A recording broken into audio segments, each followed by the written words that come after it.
future that we want does not look like having full surveillance central bank digital currencies that can spy on everybody and then centralize all of the transaction data into a single honeypot that can be hacked and then exposed, and that could put everybody in danger.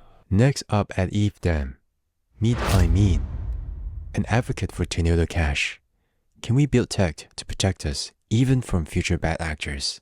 Let's dive in. My name is Ameen Soleimani. I've been an Ethereum software engineer for 8 years now, worked on a variety of projects, DAOs, stablecoins, more recently privacy and compliance tools. Yeah, that's that.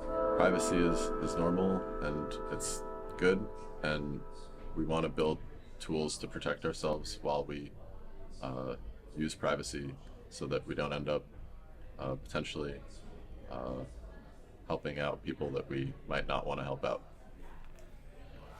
like criminals.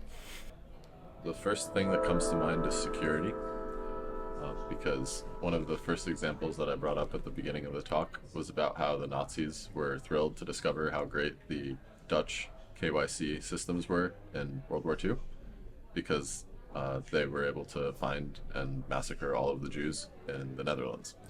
And so that's an example of a case where you build something that you think is for a good cause, but it ends up in the hands of somebody who abuses it. And so ideally we can build systems that keep people safe, even if the people who inherit those systems are maybe bad guys, and privacy is one of those things that can help keep people safe. One example of a use of privacy that, like a couple examples, like I was using privacy for payroll back in the day when we originally made Tornado Cash, and that was nice because you don't want to reveal everybody's salaries publicly, and so there's a lot of mundane use cases that are just day to day trying to protect people's personal information. But more recently, in the last 18 months, I started helping out with a Iranian nonprofit called Iran Unchained that I started with my friends, which is around raising money to help out activists in Iran. And it's all legal because it's compliant with sanctions. There's certain exemptions that you can use for humanitarian aid, for food and medicine, for internet infrastructure like VPNs and Starlinks and stuff. But even if you're doing compliant transfers of funds to people in Iran, you have to really care deeply about security. And so it's putting people in danger there if the government finds out who they are and how they're getting money to buy these things. And so there's also like very strong geopolitical and like security reasons to try to maintain privacy. We want to have the future that we want, and the future that we want does not look like having full surveillance central bank digital currencies that can spy on everybody and then centralize all of the transaction data into a single honeypot that can be hacked and then exposed, and that could put everybody in danger. And so there's some governments that are taking this seriously, like Switzerland, and some governments that are sort of trying to ignore the reality that centralized surveillance systems are vulnerable to being exposed and leaking. And even beyond financial data, the same technology has a role to play in digitizing democracy. If you want to improve on democracy, right now you write something in a ballot, somebody goes and reads it and they manually type it into a database, and like there can be fraud and manipulation at any step of that process. People joked, like Andrew Yang, I supported him in 2020, and he was all like, we're going to put voting on the blockchain. Everybody who knew what they were talking about was like, no, we don't want to, don't do that, that's crazy, because everything was still transparent. If you vote transparently, you can put yourself in danger. The dictator comes and says, why did you not vote for me? Or there can be bribes where people, you bribe somebody to vote a specific way. And so if you want to protect the safety of voters and democracy that you digitize, you also want to use the same tools that we've been building today. And so, Tornado Cash is basically the MVP. It was like the version 1 of anything that we could have built in the future. And so we shipped this stuff in 2019, and like even in people say, oh, you made like 100 ETH pool or something.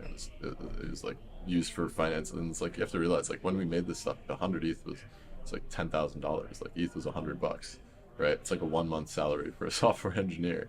That's like what people used it for, and it's a shame that our earliest versions of these systems were attacked by governments instead of being harnessed by governments or supported by governments to improve their systems. And so I hope that in the future they work with us to develop these things. And it does follow a pattern. I'll explain what I mean by that. This isn't the first time that new technology has come out that governments have been afraid of and then eventually mandated the use of. One of the last examples is HTTPS, right? When you use the internet on your computer, there's a little green lock in the URL bar, and that is what gives you the safety that security that your transaction, your information that's being sent to that server and coming back is encrypted.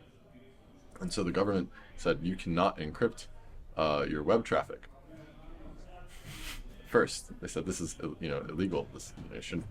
And privacy nerds were like, that's kind of dumb. Like, we want to build this stuff so that people can protect themselves with that. Why should I be forced to expose my credit card information in plain text whenever I make a payment on the internet to anybody in the middle of the the internet service providers, routers, etc., all the way to that? And eventually the cypherpunks and the nerds won this argument in courts and in business, and the government now mandates the use of HTTPS on all of its websites. There's no government website that you're going to use that's going to be unencrypted, right?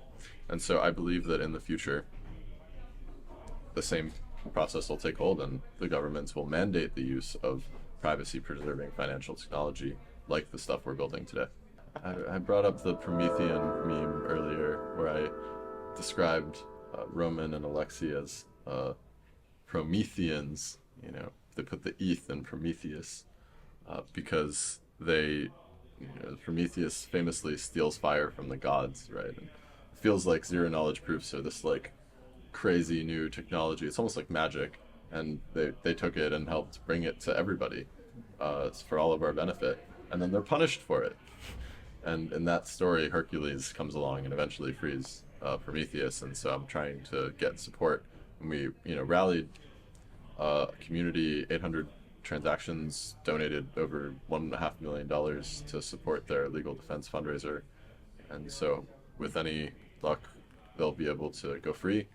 And even so, we still want the best outcome for them possible, because we don't want the governments to attack innovators, especially and open source developers, for the crimes of their users. They're not the criminals in this equation. And so I think, like I mentioned, I'm inspired by the previous generation of cypherpunks who brought us encryption, and I'm hoping to build on their legacy of bringing private money and private voting and the new zero knowledge proof technology to fruition for everybody. Thank you for your contribution to humanity. Do you have any last words to your audience? Any last words? Yeah. I hope I don't die immediately. Any last words for the audience? Privacy is normal, and follow free Alexei Roman on Twitter, and if you can, support the cause.